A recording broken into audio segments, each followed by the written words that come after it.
A través de este vídeo sabremos cómo reservar una plaza para acceder a los complejos de verano de Mendizorroza y Gamarra. Cumplir con los requisitos de seguridad derivados de la crisis sanitaria ha obligado a diseñar un acceso a las instalaciones diferente al habitual, con cita previa y turnos de uso. Para poder acudir a las instalaciones es imprescindible reservar.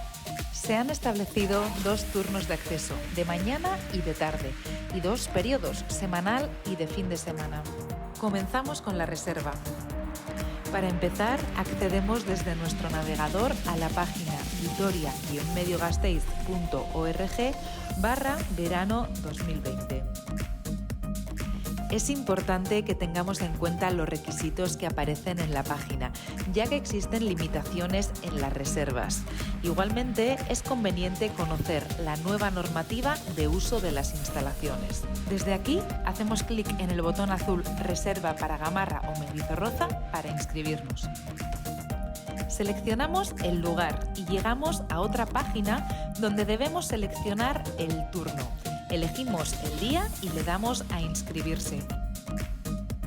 Para reservar una plaza es necesario identificarse y en esta página nos encontramos con 2 opciones para ello. Acceder mediante tarjeta de identificación para realizar una reserva en nuestro nombre y acceder mediante los datos personales para poder inscribir a otras personas.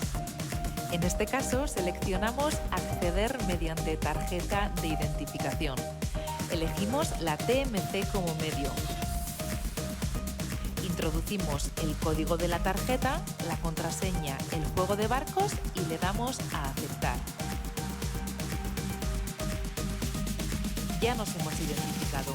Ahora es necesario volver a seleccionar acceder mediante datos de identificación. Hacemos clic y tenemos nuestros datos personales ya guardados.